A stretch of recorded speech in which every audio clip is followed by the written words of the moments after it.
জুড়ে যখন রাতের আধার নামে তার কালো চাদর, তখন প্রাচীন গ্রামটি যেন নিস্তব্ধ হয়ে পড়ে। সেখানে মানুষগুলো কেবল মাকে বিশ্বাস করত যে ভোরের আগ পর্যন্ত কেউ ঘর থেকে বের হবে না।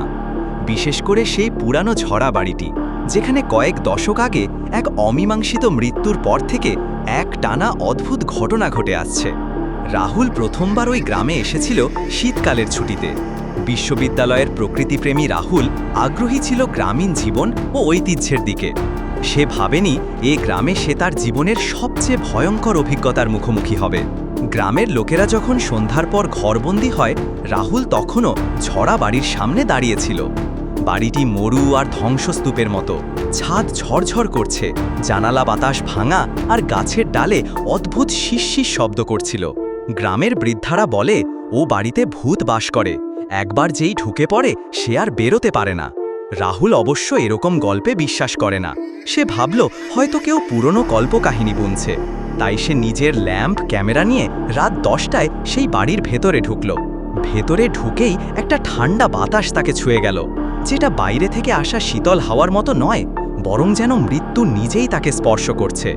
সেই বাড়ির দেওয়ালে অদ্ভুত আঁকা ছবি, ফেটে যাওয়া বই আর ভগ্নপ্রায় আসবাবপত্র ছড়িয়ে ছিটিয়েছিল। রাহুল একে একে ঘরগুলো ঘুরতে লাগলো। হঠাৎ তার সামনে দরজা বন্ধ হয়ে গেল। যদিও সে নাড়াচাড়া করেছিল দরজা ধরেই, তার হৃদস্পন্দন বেড়ে গেল। সে দরজায় ধাক্কা দিল, কিন্তু দরজা যেন মাটি থেকে বেড়ে আসা এক অদৃশ্য দেওয়াল হয়ে গেছে। এদিকে ঘরের ভিতর থেকে হঠাৎ গম্ভীর একটা কান্নার শব্দ শোনা গেল, পুরনো কোনো মেয়ে শিশুর কাঁদার মতো। রাহুল নিজের সাহস জোগাল।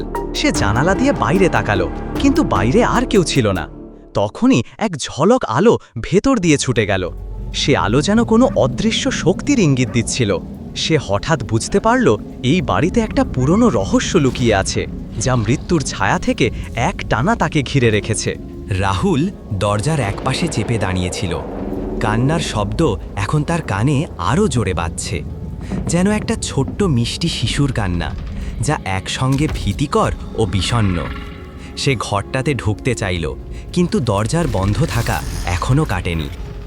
হঠাৎ দরজার টুকরোতে ঝলমলে একটা কাচের টুকরো পড়ে গেল, আর রাহুলের পায়ের কাছে ছোট ছোট রক্তের দাগ দেখতে পেল।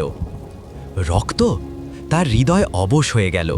এ তো কোনো শিশুদের কান্না নয়, এটা কোনো বঞ্চিত আত্মার আহাজারি। সে ধীরে ধীরে অন্য একটি জানালার পাশে গেল। জানালার ফ্রেমটা ভাঙা হলেও বাইরে দেখা যাচ্ছিল পুরনো একটি গাছ। গাছের ডালে ঝুলেছিল একটি ছোট্ট লাল রঙের ঝুড়ি। সে খেয়াল করল সেই ঝুড়ির মধ্যে কেমন একটা কাগজের টুকরো আটকানো। রাহুল ঝুড়ি থেকে কাগজটা তুলে পড়ল। আমাকে খুঁজে পাও, তবে সাবধান হও। আমি এখানে বন্দী, আর যিনি আমাকে বন্দী করেছেন তার অভিশাপ তুমিও ভোগ করবে। রাহুল বুঝতে পারল এই বাড়ির ভেতরে কোনো লোকজীবনের ছায়া নয়, বরং পুরনো কোনো অভিশপ্ত আত্মার খেলা চলছে। সে হাত কাঁপতে কাঁপতে একটা মোবাইল বের করে আলো দিল।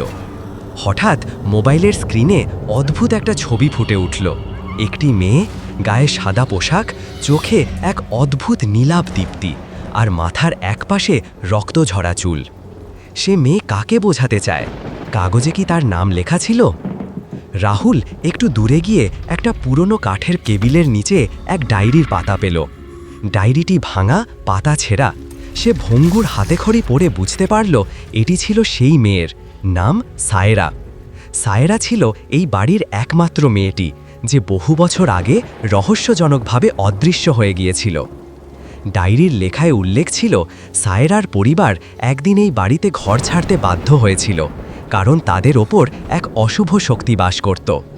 সে সেই বাড়ির অভিশাপে বন্দী হয়, আর তার আত্মা মুক্তির অপেক্ষায় রয়েছে। রাহুল সিদ্ধান্ত নিল সে সায়রার আত্মাকে মুক্ত করার চেষ্টা করবে, কিন্তু সে জানত এই কাজ সহজ হবে না, কারণ এই বাড়ির ভেতরে বাস করে এমন এক অভিশপ্ত শক্তি রয়েছে যা কখনো ছাড়ে না। হঠাৎ এক শব্দ, যেন কারো পদক্ষেপ বাড়ির অন্য প্রান্ত থেকে আসছে। রাহুল কাঁপতে থাকা হাতে মোবাইলের আলো বাড়িয়ে সামনে এগোলো। সে জানত এরপর তার সামনে আসতে পারে এমন কিছু যা তার কল্পনাতেও ছিল না। রাহুলের হাতে মোবাইলের আলো কাঁপছিল। বাড়ির নিচের তলায় এক অদ্ভুত নিস্তব্ধতা বিরাজ করছিল, যেন সব কিছু মাটির নিচে চাপা পড়েছে। হঠাৎ সে শুনল ধীরে ধীরে জোরে হওয়া পদক্ষেপের শব্দ। কোনো জীবিত মানুষের নয়, বরং এক অদৃশ্যে কারো ভেসে আসা উপস্থিতির পদক্ষেপ। তার হৃদয় বেজে উঠল দ্রুত, কিন্তু সে সরে যেত না, কারণ সে জানত সত্যি সত্যি ভূতের গল্পের মাঝেই সে ঢুকেছে। শব্দের উৎস খুঁজতে সে গলিতে এগোলো। গলির কোণে একটা পুরানো আয়নায় হঠাৎ নিজের ছবি দেখতে পেল, কিন্তু তার পেছনে স্পষ্ট একটা ছায়া দাঁড়িয়েছিল, যা সে নিজে তৈরি করেনি। কে তুমি? রাহুল জিজ্ঞেস করল কাপা কণ্ঠে, কিন্তু শব্দ তার নিজের কানে শুধু গুঞ্জরিত হলো। তখনই সে দেখল ছায়াটি ধীরে ধীরে মুখাকৃতি লাভ করল। সায়রার সেই মেয়ে, যার চোখে ছিল অদ্ভুত নীলাভ দীপ্তি। তোমাকে আমি সাহায্য চাই। সায়রার কণ্ঠ যেন বাতাসের মতো নরম, কিন্তু ভেতর থেকে করুণার ছন্দ বাজাচ্ছিল। কিন্তু তোমার সামনে আমার শত্রু এসেছে।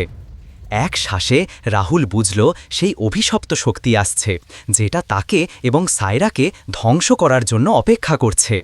হঠাৎ গলি থেকে প্রচণ্ড ঠান্ডা বাতাস বয়ে গেল, আর দেয়ালের সুরে অশুভ লেজা যে ফিসফিস করল, তুমি এখান থেকে যেতে পারবে না।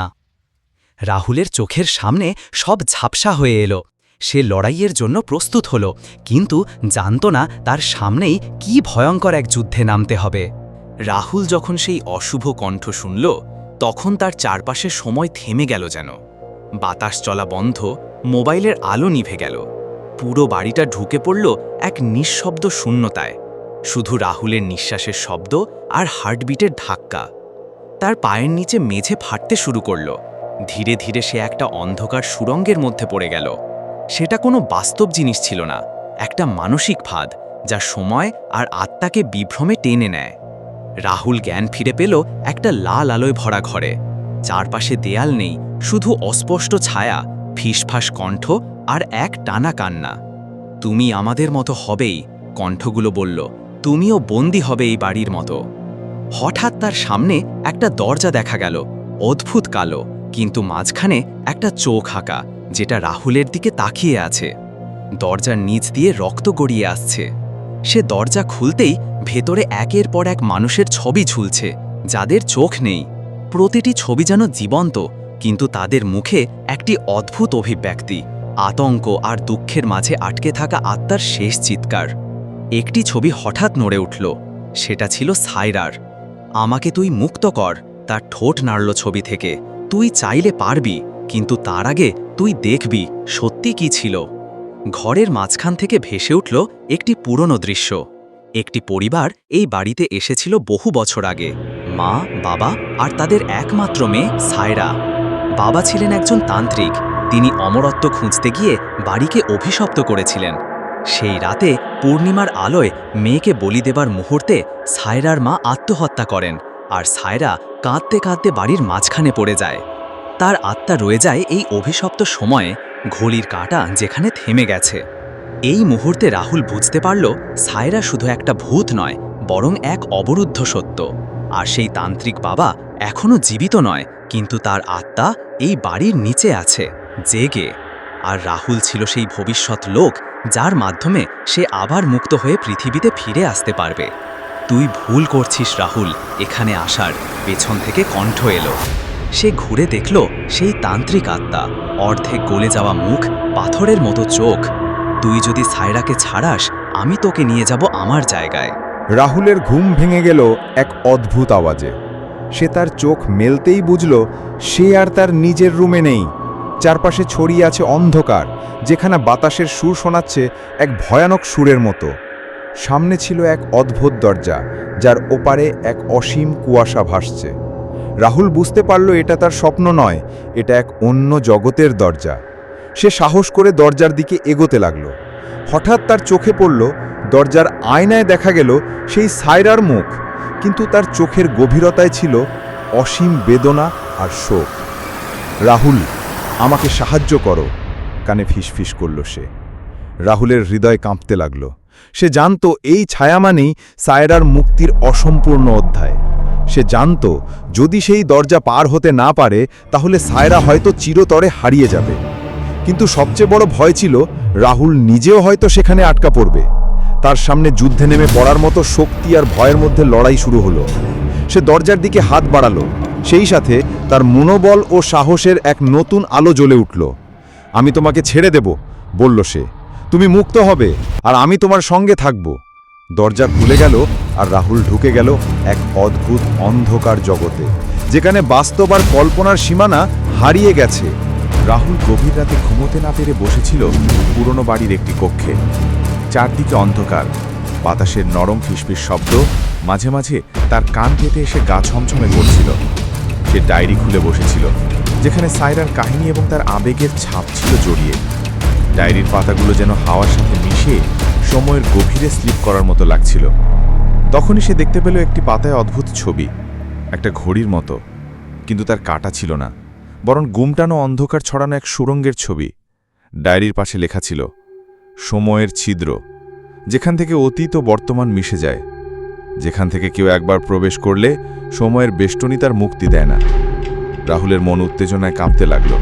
সে বুঝতে পারল এই বাড়িটা শুধুই একটা বাড়ি নয়, এটা সময়ের ফাঁক, যা বহু মানুষকে আটকে রেখেছে।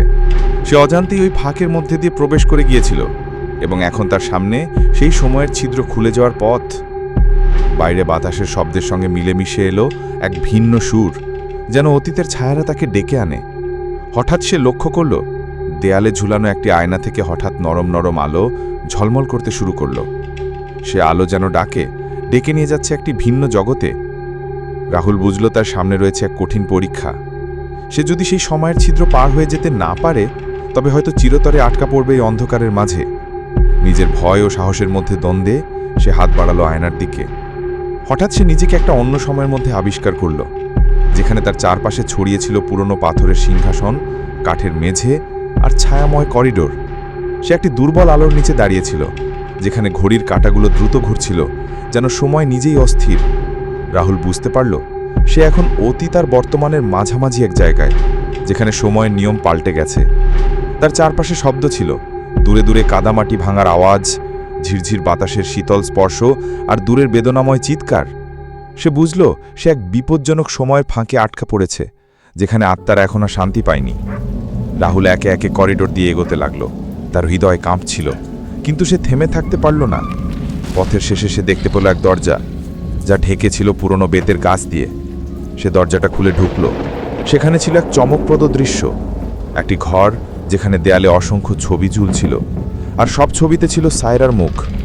ছবিগুলো যেন জীবন্ত হয়ে উঠছিল, তার চোখের কান্না, তার বেদনা। সেখানেই সে অনুভব করল সায়রার ছায়া তার পাশে দাঁড়িয়ে আছে। তার হাত স্পর্শ করল রাহুলের হাত।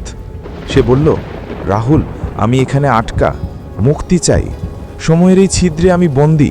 আমার ব্যথা আর ভয় তুমি ছাড়া কেউ বুঝবে না। রাহুলের মনে এক জোরালো সংকল্প জাগ্রত হলো।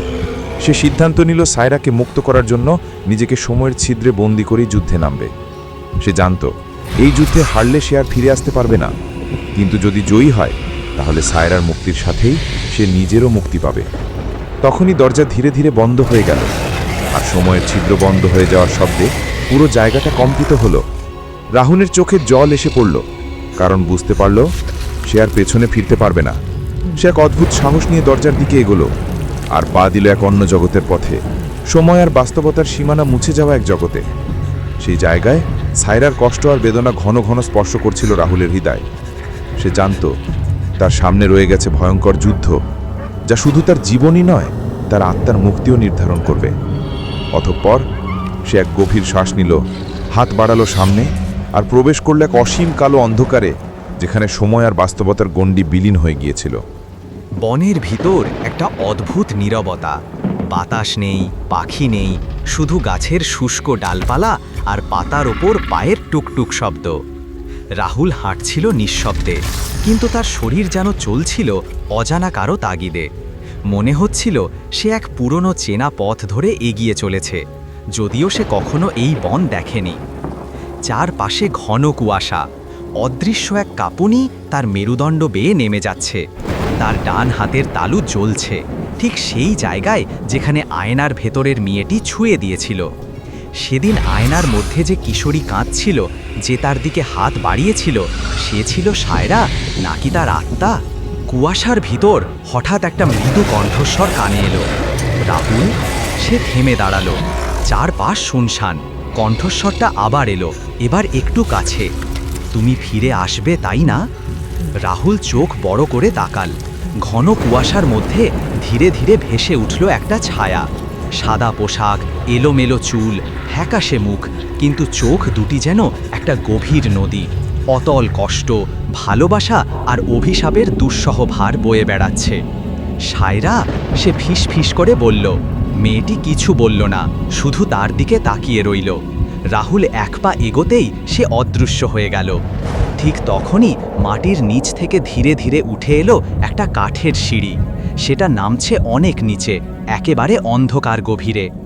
রাহুল জানে না কোথায় যাচ্ছে, কিন্তু তার ভেতরের কণ্ঠ বলছে এখানেই সায়রার স্মৃতির সূত্র। সে নামতে শুরু করল।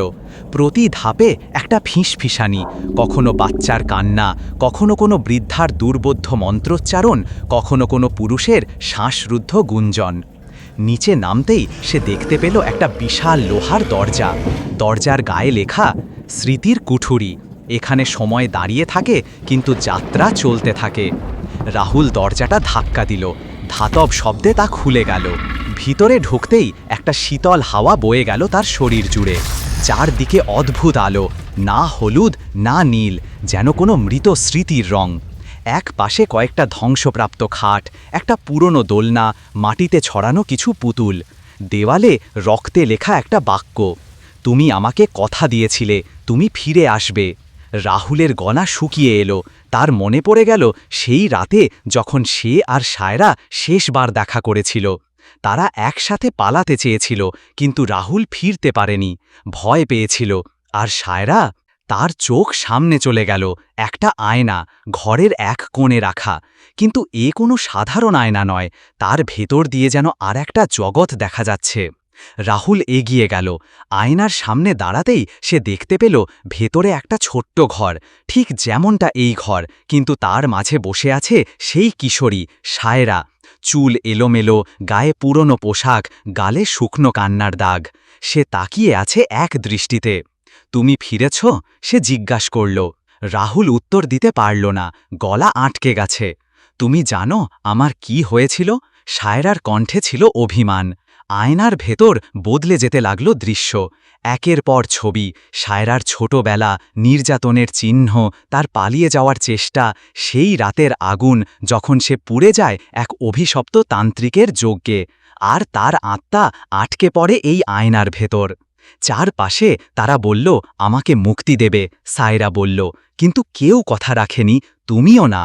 রাহুল চিৎকার করে উঠল, আমি এসেছি, আমি কথা রাখতে এসেছি। এক ঝলক আলোয় ঘর কেঁপে উঠল। আয়নার ভেতর ভয়ঙ্করভাবে বিকৃত হয়ে গেল সায়রার মুখ। এখন সে কিশোরী নয়, তার চোখে আগুন, গলা গভীর পুরুষস্বর। তুমি দেরি করেছ রাহুল, এখন চাও মুক্তি। আয়না ফেটে যেতে লাগল। ঘরের সব পুতুল উঠে দাঁড়ালো, তাদের চোখ জ্বলছে লাল হয়ে। তারা হাঁটছে রাহুলের দিকে, সে পিছু হটতে লাগল। হঠাৎই সেই লণ্ঠনটা, ছায়া মানবের দেওয়া, সে ব্যাগ থেকে বের করে ধরল সামনে।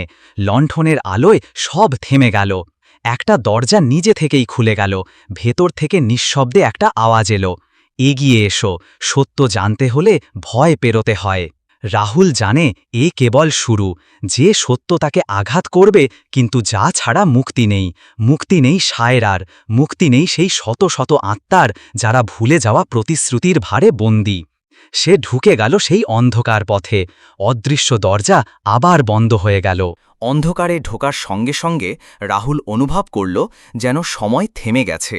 বাতাস ভারী, যেন হাজারো দীর্ঘশ্বাস জমা হয়ে আছে এই ফেলে আসা করিডরে। দেওয়ালের পাথরে অদ্ভুত চিহ্ন, শুষ্ক রক্তের দাগ, আর দম বন্ধ করে দেওয়া একটা গন্ধ, পুরনো ঘামের, আগুনের, পচে যাওয়া ইতিহাসের গন্ধ। তার হাতে লণ্ঠন, আলো ম্লান হয়ে আসছে। সে সাবধানে এগিয়ে যায়। প্রতি পদক্ষেপে মাটির নিচ থেকে উঠে আসে কাঁচ ভাঙার শব্দ। করিডরের শেষ প্রান্তে একটি ধাতব দরজা, যার গায়ে খোদাই করা, প্রতিশ্রুতি না রাখলে আত্মা ঘুমায় না। হঠাৎ করেই কানে এলো চেনা কণ্ঠস্বর, তুমি কি ভুলে গেছ কি বলেছিলে আমাকে? সেই একই কোমল কিন্তু আক্ষেপে ভরা কণ্ঠ, সায়রা। রাহুল থমকে দাঁড়ায়। দেওয়ালের পাশের একটা আয়নায় সে দেখতে পায় সায়রা তাকিয়ে আছে। চুল এলোমেলো, পোশাক ছেঁড়া, চোখে জ্বলছে অভিশপ্ত এক দীপ্তি।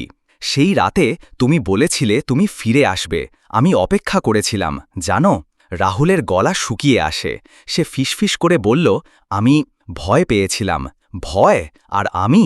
সায়রার চোখ জ্বলে উঠল। এক ঝটকায় দেওয়াল কেঁপে উঠল। আয়নাগুলো ফেটে গেল। ভেতর থেকে ভেসে উঠতে লাগল আরও মুখ। নারী, শিশু, বৃদ্ধ সবাই যেন তার দিকে তাকিয়ে আছে, অভিশাপের চাহনিতে। তুমিও আমাদের মতো, ভাঙা প্রতিশ্রুতির শিকার, কিন্তু আমাদের মতোই অপরাধী। রাহুল মাথা নিচু করে ফেলে। তার চোখে ভেসে উঠছে সেই পুরনো রাত। ছোটবেলায় সে আর সায়রা ছিল প্রতিবেশী। নির্যাতিত পরিবারে বেড়ে ওঠা সায়রার জীবনে রাহুলই ছিল একমাত্র সঙ্গী। সেই রাতে তারা ঠিক করেছিল পালাবে, কিন্তু ঠিক যাত্রার সময় রাহুল ভয়ে পিছিয়ে গিয়েছিল, আর সায়রা গিয়েছিল একা, সেই তান্ত্রিক আশ্রমে, যেখানে তাকে বলি দেওয়া হয়। দরজাটা ধীরে ধীরে খুলে গেল। ভিতরে একটা মন্দির ঘর, কিন্তু এটি কোনো পবিত্র স্থান নয়। এটি কষ্ট আর কুঠুরির মন্দির। মেঝেতে আঁকা 5টি পেন্টাগ্রাম, প্রতিটির মাঝখানে রক্ত। দেওয়ালের চারপাশে পোড়া মুখের প্রতিকৃতি, আর মাঝখানে একটা কাঠের চৌকি, যেখানে বসে আছে এক মানুষ, না, ছায়া। সে ধীরে ধীরে মাথা তোলে। মুখ দেখা যাচ্ছে না, কেবল দুটো লালচে জ্বলন্ত চোখ। তুমি এসেছ, অবশেষে। এটাই সেই তান্ত্রিক, ভয়ঙ্কর সেই আত্মা যে শত বছর ধরে আত্মা বন্দি করে রেখেছে। তুমি কি চাও? রাহুল ফুসফুস করে জিজ্ঞেস করল। তুমি যে কথা রাখনি, সে পাপ এখন তোমার ঘাড়ে। যারা এখানে আটকে, তাদের মুক্তি তুমি ছাড়া কেউ দিতে পারবে না। কিন্তু কিভাবে? রাহুল কাঁপছে। তান্ত্রিক হাত বাড়ালো। মাটিতে উদ্ভূত হলো এক আয়না, যেখানে দেখা যাচ্ছে অতীতের সায়রা, পাড়ানোর দৃশ্য, নির্যাতনের দৃশ্য, আগুনের দৃশ্য, যেন এক একটা স্মৃতি জীবন্ত হয়ে উঠছে। তুমি যদি সত্যিই মুক্তি চাও, তাহলে তোমাকে দিতে হবে 3টি বলি, একটি স্মৃতির, একটি আত্মার, একটি নিজের অস্তিত্বের। তান্ত্রিক হেসে ওঠে। ভয়ানক সেই হাসি ঘরের ছাদ কাঁপিয়ে তোলে। তাহলে শুরু হোক প্রথম বলি, স্মৃতির। ঘরের পরিবেশ বদলে যেতে থাকে। রাহুল নিজেকে দেখতে পায় অন্য এক দৃশ্যে। তার মা, ছোটবেলার ঘর, ছোট্ট এক খুশির দিন। কিন্তু তান্ত্রিক বলে, এই সুখ তুমি আর পাবে না, এই স্মৃতি বিসর্জন দিতে হবে। হঠাৎ করেই রাহুলের মস্তিষ্কে চাপ পড়ে। স্মৃতির দৃশ্য টুকরো টুকরো হতে থাকে। সে হাঁটু গেড়ে পড়ে যায়। যখন সে চোখ খোলে, তখন সেই মুহূর্ত চিরতরে মুছে গেছে তার মাথা থেকে। একটি শেষ, দ্বিতীয় বলি আত্মার। হঠাৎ সে দেখে সামনে এসে দাঁড়িয়েছে সায়রা। এবার আর ছায়া নয়, রক্ত মাংসের রূপ, চোখে জল। তুমি যদি আমাকে মুক্তি দিতে চাও, আমাকে ভুলে যেতে হবে তোমায়, পুরোপুরি। আমার হৃদয়ের সমস্ত বন্ধন ছিঁড়ে ফেলতে হবে। রাহুল কাঁদতে কাঁদতে বলল, কিন্তু আমি তো তোমায় ভালোবাসি। তাই তো এই বন্ধন অভিশাপ হয়ে দাঁড়িয়েছে। এবার বিদায় দাও আমাকে। সায়রা ধীরে ধীরে পেছনে সরে যায়। সে আয়নার মধ্যে মিশে যায়, একটি আলোর রেখা হয়ে। দ্বিতীয় বলি সম্পন্ন। তৃতীয় বলি নিজের অস্তিত্ব। তান্ত্রিক ফিসফিস করে। একটা ছায়া এসে রাহুলকে জড়িয়ে ধরে। তার দেহ কাঁপতে থাকে। স্মৃতির পরে হৃদয়, এখন তার নিজ সত্তা। সে হারাতে শুরু করে নিজের নাম, পরিচয়, স্বপ্ন। ঠিক তখনই একটা কণ্ঠ আসে, থেমে যাও। ঘরের ভিতর প্রবেশ করে সেই বৃদ্ধা মহিলা, যিনি প্রথম তাকে সতর্ক করেছিলেন। তার হাতে সেই পুরনো ঝোলা, যার ভিতর থেকে বেরোলো এক তাম্র তাবিজ। তিনি ছুঁড়ে মারলেন সেটা তান্ত্রিকের দিকে। এক ঝলক আগুন। তান্ত্রিক চিৎকার করে উঠল। দেওয়াল কেঁপে উঠল। ছাদ ধসে পড়তে লাগল। রাহুল মাটিতে লুটিয়ে পড়ে। বৃদ্ধা দৌড়ে এসে তাকে টেনে তোলে। তুমি এখনও সব হারাওনি, এখনও সময় আছে। সময় শেষ হওয়ার আগেই আয়নার শেষ পেছনের দরজা পেরো, নইলে তুমি আর তুমি থাকবে না। রাহুল নিজেকে টেনে তোলে। তার চোখে এখন ভয় নেই, কেবল একটাই জেদ, মুক্তি। সে দৌড়ে যায় সেই ভাঙা আয়নার দিকে। লণ্ঠনের আলো ছুঁড়ে মারে সামনে। আয়নার কাঁচ গলে গিয়ে খুঁড়ে যায় এক অন্ধকার সুড়ঙ্গ, সম্ভবত গল্পের সবচেয়ে বিপজ্জনক অংশ। সে ঝাঁপ দেয় ভেতরে। রাহুলের চেতনা ফিরল এক অদ্ভুত নিস্তব্ধতায়। তার আশপাশে ছিল কুয়াশায় মোড়া অন্ধকার, এত ঘন যে হাত বাড়ালেও নিজের আঙুল দেখা যায় না।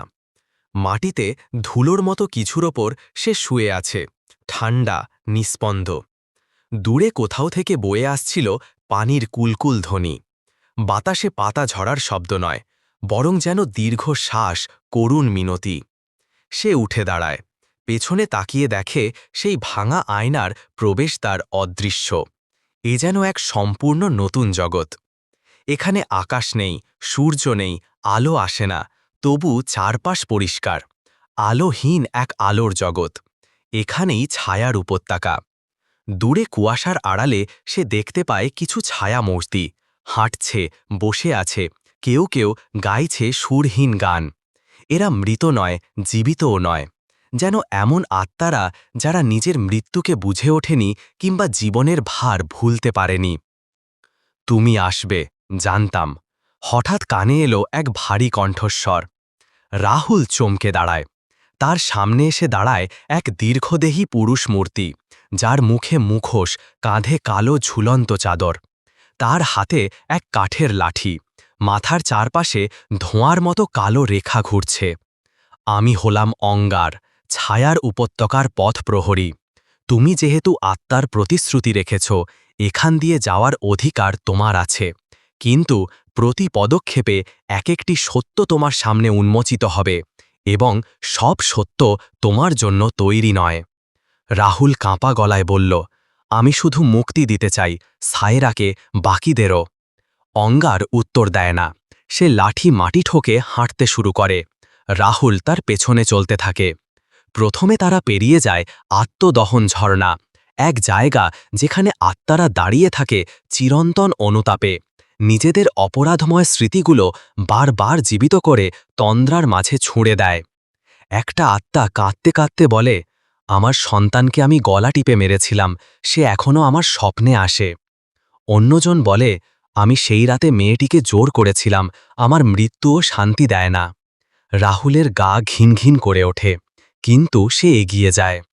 পরবর্তী গন্তব্য, স্মৃতিস্রোত। এখানে আত্মারা নিজেদের পুরনো স্মৃতি নিয়ে বসে আছে। কেউ খেলছে হারিয়ে যাওয়া সন্তানের মতো পুতুল নিয়ে, কেউ গাইছে স্ত্রীর শেষ গাওয়া গান।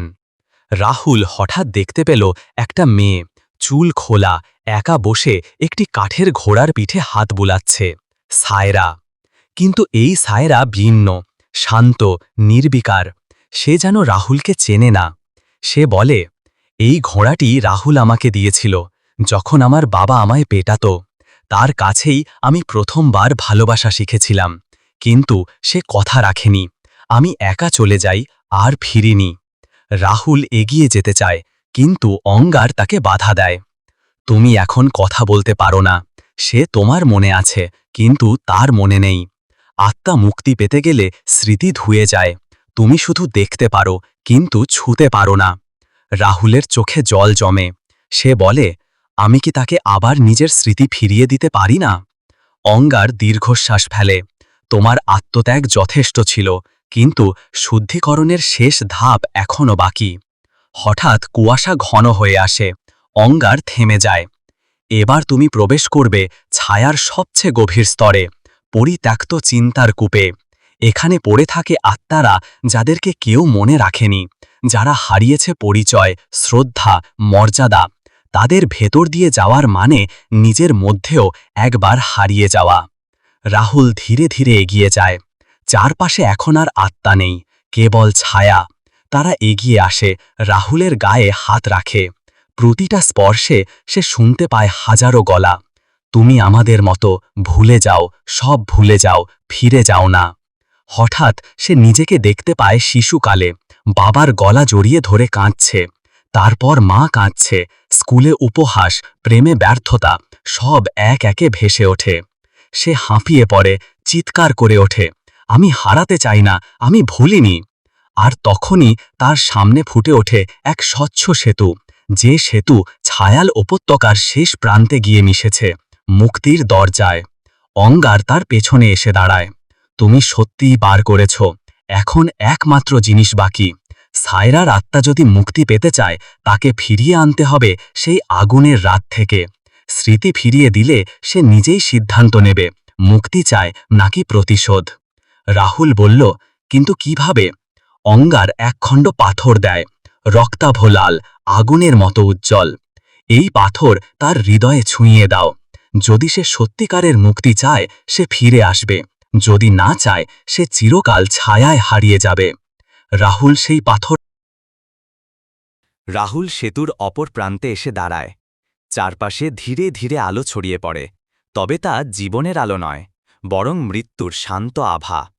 এখানে বাতাস ভারী, শব্দ নেই, মনে হয় সময়ও এখানে গতি হারিয়েছে। তার হাতে এখনও সেই লাল আগ্নেয় পাথর, যা ছুঁইয়ে দিতে হবে সায়রার হৃদয়ে। মুক্তির দরজা খুলবে, যদি সে প্রস্তুত থাকে। সামনে এক উপত্যকা, নাম আত্মার কুঞ্জ। এই জায়গায় আত্মারা নিজের অন্তরের সব সত্য দেখে ফেলে, আর যে আত্মা সত্যকে স্বীকার করতে পারে সেই পায় চিরশান্তির প্রবেশপথ। রাহুল পা ফেলে। আশপাশের ছায়ারা তাকে অনুসরণ করছে না, তারা নীরব দর্শক, কেবল ছায়া হয়ে দাঁড়িয়ে আছে সেই বড় বিচারকের মতো। এক সময় সে দেখতে পায় সায়রাকে, এক বিশাল মৃত পদ্মবিলে, একা বসে আছে, মাথা নিচু, চোখ স্থির। তাকে দেখে মনে হয় না সে জানে রাহুল এসেছে। রাহুল ধীরে ধীরে এগিয়ে যায়। সায়রা, সে কাঁপা গলায় বলে। সায়রা মুখ তোলে, চোখ দুটো নিষ্পন্দ, কিন্তু চেনা। তুমি এলেও কিছু বদলাবে না, সে বলে। আমি চাই তুমি মুক্ত হও, রাহুল কাঁপা গলায় বলে। আমি ভুল করেছি, আমি তোমার ভালোবাসা পেয়েও তোমায় আগুনের মাঝে ফেলে চলে গিয়েছিলাম। আমি তোমায় দোষী ভাবতাম, কিন্তু আসলে আমিই ছিলাম কাপুরুষ। সায়রা শান্তভাবে তাকায়। তুমি জানো আমি কেন ফিরে আসি প্রতি রাতে? আমি জানি না, তবে এখন বুঝি তুমি মুক্ত হতে পারোনি, কারণ কেউ তোমার যন্ত্রণাকে গ্রহণ করেনি, কেউ তোমায় ভালোবেসে ক্ষমা চায়নি। সায়রা ধীরে বলে, তুমি জানো আমার মৃত্যুটা কেমন হয়েছিল? রাহুল চোখ নামায়। সায়রা এবার দাঁড়িয়ে যায়। তার চোখ দুটো জ্বলছে, অশ্রুতে নয়, ক্রোধে। আমাকে ঘরের ভিতর তালা দিয়ে পুড়িয়ে মারা হয়েছিল। আমি মরিনি আগুনে, আমি মরেছিলাম সেই অপেক্ষায়, যখন তুমি আমার হাত ধরবে, আমাকে ডাকবে। কিন্তু তুমি আসনি। রাহুল ঝুঁকে পড়ে, হাত বাড়ায়। আমি এসেছি সায়রা, এবার আমি তোমার হৃদয় ছুঁয়ে দিতে চাই এই পাথর, যেটা হয়তো তোমায় মুক্তি দেবে। সে পাথরটা এগিয়ে দেয়। সায়রা ধীরে ধীরে পাথরের দিকে তাকায়। তার হাত বাড়ে, কিন্তু থেমে যায় মাঝপথে। তার চোখ আবার রাহুলের চোখে। তুমি কি নিশ্চিত? আমি যদি ক্ষমা করে দিই, তুমি কি নিজেকে ক্ষমা করতে পারবে? রাহুল চোখ বন্ধ করে বলে, না, পারব না, কিন্তু আমি চাই তুমি পারো। তুমি মুক্ত হও, আমার থেকে, এই ঘর থেকে, এই আগুন থেকে। একটি দীর্ঘ মুহূর্ত। তারপর সায়রা পাথরটি হাতে নেয়। আর সেই মুহূর্তেই চারপাশ জ্বলে ওঠে সাদা আলোয়। চার দিক থেকে ভেসে আসে শব্দ, কান্না, হাসি, সুর, সব কিছু একসাথে। ছায়ারা উঠে দাঁড়ায়, মাথা নিচু করে। তারা নীরব দর্শক, কেবল ছায়া হয়ে দাঁড়িয়ে আছে সেই বড় বিচারকের মতো। এক সময় সে দেখতে পায় সায়রাকে, এক বিশাল মৃত পদ্মবিলে, একা বসে আছে, মাথা নিচু, চোখ স্থির। তাকে দেখে মনে হয় না সে জানে রাহুল এসেছে। রাহুল ধীরে ধীরে এগিয়ে যায়। সায়রা, সে কাঁপা গলায় বলে। সায়রা মুখ তোলে, চোখ দুটো নিষ্পন্দ, কিন্তু চেনা। তুমি এলেও কিছু বদলাবে না, সে বলে। আমি চাই তুমি মুক্ত হও, রাহুল কাঁপা গলায় বলে। আমি ভুল করেছি, আমি তোমার ভালোবাসা পেয়েও তোমায় আগুনের মাঝে ফেলে চলে গিয়েছিলাম। আমি তোমায় দোষী ভাবতাম, কিন্তু আসলে আমিই ছিলাম কাপুরুষ। সায়রা শান্তভাবে তাকায়। তুমি জানো আমি কেন ফিরে আসি প্রতি রাতে? আমি জানি না, তবে এখন বুঝি তুমি মুক্ত হতে পারোনি, কারণ কেউ তোমার যন্ত্রণাকে গ্রহণ করেনি, কেউ তোমায় ভালোবেসে ক্ষমা চায়নি। সায়রা ধীরে বলে, তুমি জানো আমার মৃত্যুটা কেমন হয়েছিল? রাহুল চোখ নামায়। সায়রা এবার দাঁড়িয়ে যায়। তার চোখ দুটো জ্বলছে, অশ্রুতে নয়, ক্রোধে। আমাকে ঘরের ভিতর তালা দিয়ে পুড়িয়ে মারা হয়েছিল। আমি মরিনি আগুনে, আমি মরেছিলাম সেই অপেক্ষায়, যখন তুমি আমার হাত ধরবে, আমাকে ডাকবে। কিন্তু তুমি আসোনি। রাহুল ঝুঁকে পড়ে, হাত বাড়ায়। আমি এসেছি সায়রা, এবার আমি তোমার হৃদয় ছুঁয়ে দিতে চাই এই পাথর, যেটা হয়তো তোমায় মুক্তি দেবে। সে পাথরটা এগিয়ে দেয়। সায়রা ধীরে ধীরে পাথরের দিকে তাকায়। তার হাত বাড়ে, কিন্তু থেমে যায় মাঝপথে। তার চোখ আবার রাহুলের চোখে। তুমি কি নিশ্চিত? আমি যদি ক্ষমা করে দিই, তুমি কি নিজেকে ক্ষমা করতে পারবে? রাহুল চোখ বন্ধ করে বলে, না, পারব না, কিন্তু আমি চাই তুমি পারো। তুমি মুক্ত হও, আমার থেকে, এই ঘর থেকে, এই আগুন থেকে। একটি দীর্ঘ মুহূর্ত। তারপর সায়রা পাথরটি হাতে নেয়, আর সেই মুহূর্তেই চারপাশ জ্বলে ওঠে সাদা আলোয়। চারদিক থেকে ভেসে আসে শব্দ, কান্না, হাসি, সুর, সব কিছু একসাথে। ছায়ারা উঠে দাঁড়ায়, মাথা নিচু করে। সায়রার শরীর ধীরে ধীরে স্বচ্ছ হয়ে উঠছে, তার মুখে এক অদ্ভুত প্রশান্তি। রাহুল দেখে এই প্রথমবার সে হাসছে, সঠিকভাবে, প্রাণ থেকে। ধন্যবাদ, সে বলে, আমাকে মনে রাখার জন্য।